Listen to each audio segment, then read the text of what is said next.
que a gente acabar, tu me mostra um exemplo de eu praticando ódio nas redes? Não conheço nenhum. O que é ser fascista? É ser igual a ti, te olha no espelho. Além de feio, fascista. Bom, então ela me julgou de feio, então por isso eu sou fascista. Me chamou de garota bonita. Destacar atributos físicos de uma mulher no ambiente de trabalho é uma atitude machista? É parte de uma cultura machista. Além de feio, fascista. Apuraram um conjunto de desvios de corrupção, o que nós defendemos. Do PT.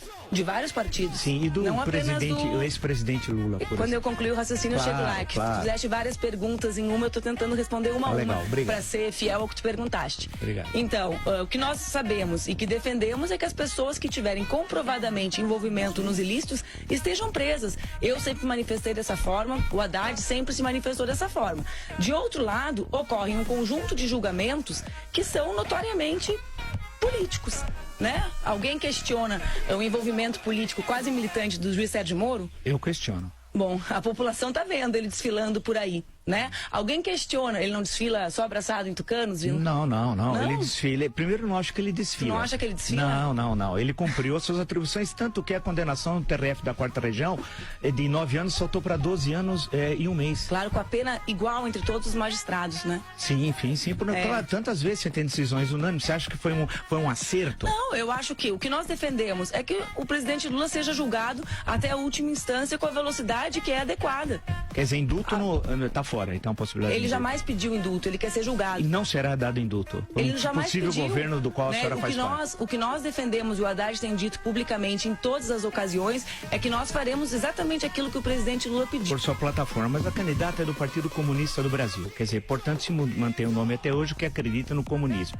Durante muito tempo, o PCdoB se auto-intitulou Partido do Socialismo, o que é diferente do comunismo na leitura marxista. Uma coisa é comunismo, outra coisa é socialismo. Eu queria saber se o partido da senhora, do qual a senhora faz parte em aliança com o Partido dos Trabalhadores, continua defendendo o socialismo no Brasil e, no limite, o comunismo. Pode responder, candidato, antes do intervalo. Pode responder. Estava ouvindo a aula de marxismo do Vila. Sim, eu sou uma militante comunista. Eu acredito no mundo sem injustiças.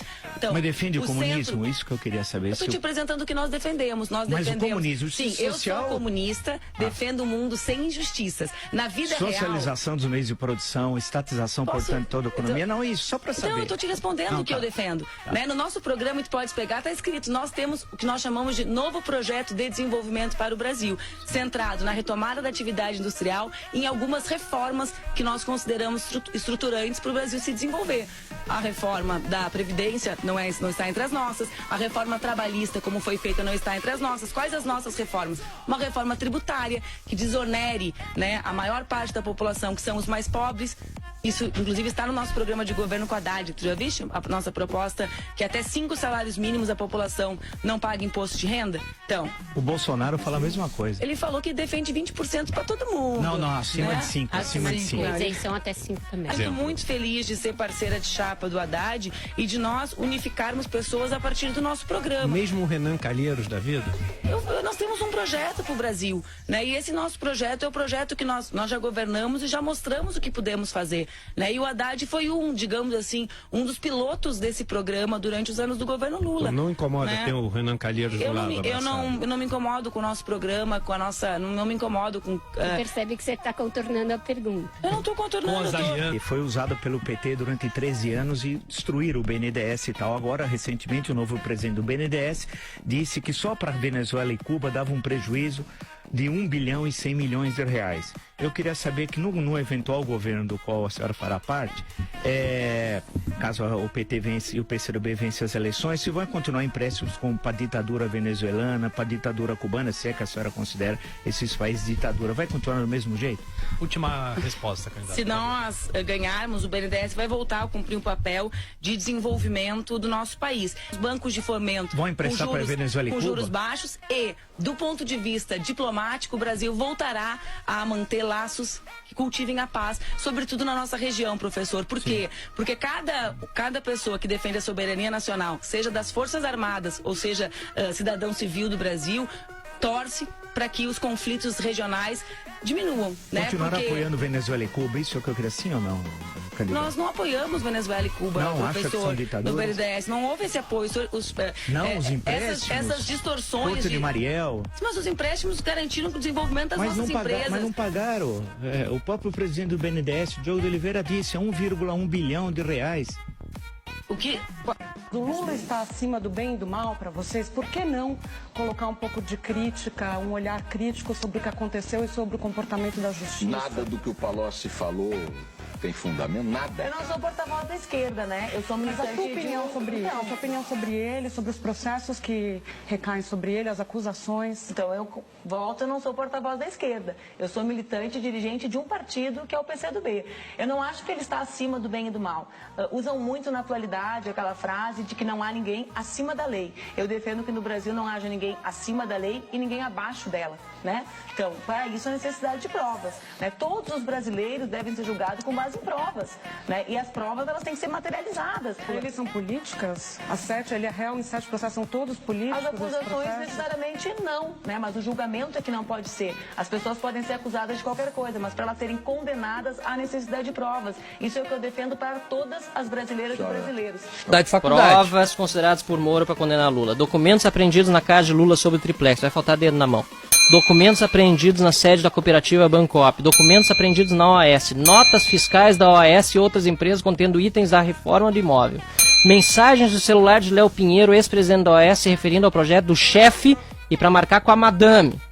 Mensagem no celular de Paulo Gordilho, arquiteto e ex-executivo da OAS, citando reformas em sítio e praia. Testemunhos de Paulo Gordilho declarando que tinha conhecimento de que o triplex estava reservado para Lula desde 2011.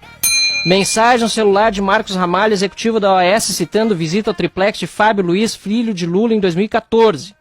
Testemunhos de funcionários da OAS que disseram que a empreiteira não costumava personalizar imóveis à venda. No entanto, esse está sendo personalizadinho para Lula. Até elevador iam botar dentro, né, Milton?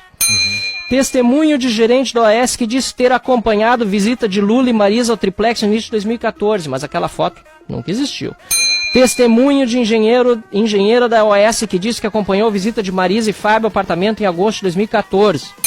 Testemunho de funcionário da empresa Kitchens que confirmou a contratação para 2 cozinhas no triplex e de um sítio em Atibaia. Testemunho da sócia da Talento que disse que acompanhou a visita de Marisa e Fábio ao triplex. Mas daí foi fácil depois botar a culpa em quem? Na finada, na Marisa, covardia de Lula. Testemunho de zelador dos Solares que confirmou a visita de Lula e Marisa e de nenhum terceiro. Depoimento de Léo Pinheiro, ex-presidente da OAS, confirmando o esquema criminoso da Petrobras e que se reuniu com Lula para tratar do triplex de 2014. E ainda faltam 3 argumentos aqui das provas colhidas por Moro.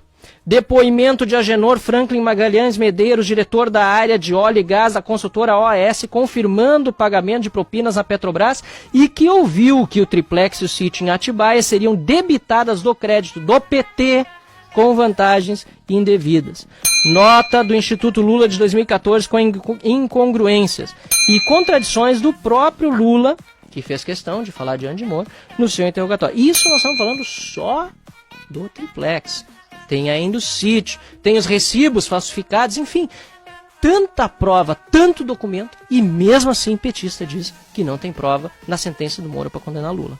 O Mitchell foi interrompido, por favor, Mitchell. Não, eu achei ótimo o que aconteceu aqui, porque comprovou o que ele estava dizendo, que o Lula e a questão ética estarão no centro dessa campanha, não há dúvida nenhuma. E a senhora já começou a mostrar que posição vai tomar durante a campanha. A senhora está começando a mostrar qual vai ser a sua bandeira do ponto de vista da ética. Teoricamente, não tem nenhuma dúvida, a senhora é uma defensora da ética, mas na prática há constrangimentos. Eu também não teria o Paulo Maluf, mas eu também não apoiaria ou não pediria o apoio dele para eleger o Haddad. Porque senão a gente fica vendendo um peixe mal embrulhado. Então, concordo que ter o Paulo Maluf como fonte é um desastre. Aliás, ter o Paulo Maluf... É minha reflexão, eu estava falando para mim, a minha reflexão sobre o mas o Paulo desenvolvimento do Maluf país. esteve na mesa do PCdoB na aliança para eleger o Haddad em São Paulo. O PT esteve muito próximo do PCdoB durante todos os anos em que essas encrencas começaram a aparecer perante a opinião pública brasileira. E eu queria saber, porque o que o PT não tenha feito uma autocrítica, a gente até entende, uma vez que ele está implicado com esses escândalos até a medula. Mas o PCdoB também não fez nenhuma grande condenação, nunca expressou um gesto de condenação assim ao comportamento da cúpula corrompida do PT. Eu queria saber da senhora como é que a senhora pretende lidar com esse elemento, a questão ética dos seus adversários de sempre, dos seus aliados de sempre.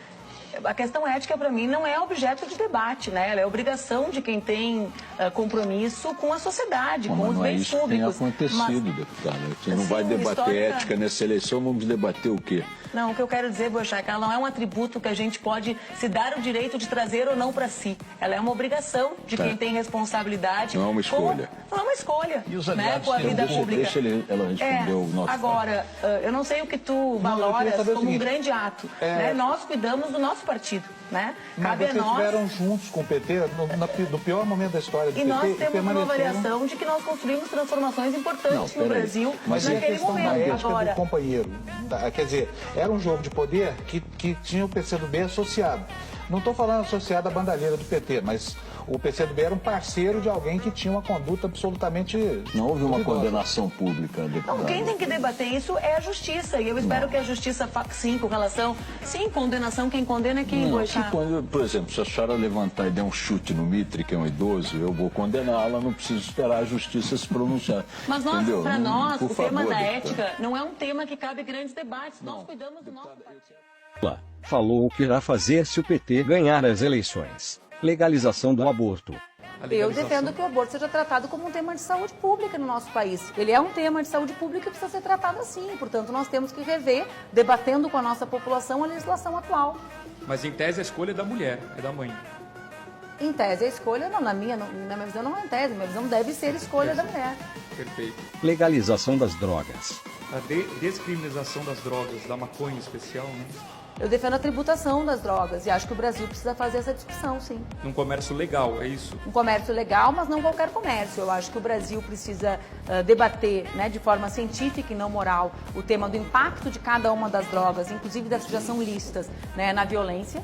Né? Precisa pensar para que servirá a tributação. Combater o cristianismo. E por fim, dado que o Estado é laico, o ensino religioso nas escolas públicas. Sou contra o ensino religioso. Os católicos ou cristãos como eu, todos os domingos são liberados. Então, acaba que isso prejudica e faz com que brasileiros que não são cristãos como eu, né, sejam penalizados. Não é certo.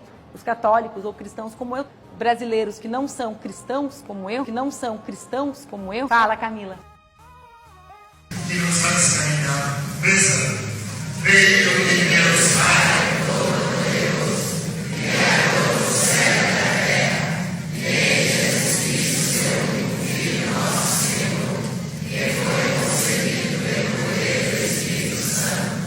Contra a redução da maioridade penal e a favor do desarmamento da população. Só complementando essas perguntas, queria saber a opinião da senhora a respeito da maioridade penal, da redução da maioridade penal e do armamento da população. Então, eu defendo a manutenção da idade atual, porque já acho que com 12 anos para cumprir medidas de restrição de liberdade, porque prisão é restrição de liberdade, já é uma idade bastante baixa, né? É o início da adolescência. Eu sou contra o armamento da população. Ideologia de gênero para crianças. Eu queria falar sobre igualdade de gênero. Queria saber que medidas concretas a senhora propõe para que isso seja alcançado aqui no Brasil. O tema da educação infantil, para mim, é um tema central. Eu acredito que a educação precisa ser uma educação para a diversidade, certo? Nós temos índices tristes de aumento do suicídio de jovens, que tem relação com determinadas práticas que são, sobretudo, machistas, misóginas e homofóbicas, e o conjunto, né, lesbofóbicas, transfóbicas, né? A gente tem suicídios que são muitas vezes levados por isso, e eu não acredito que a gente possa mudar o Brasil sem mudar a cabeça das pessoas. Então, acaba que isso prejudica e faz com que brasileiros que não são cristãos, como eu, né, sejam penalizados.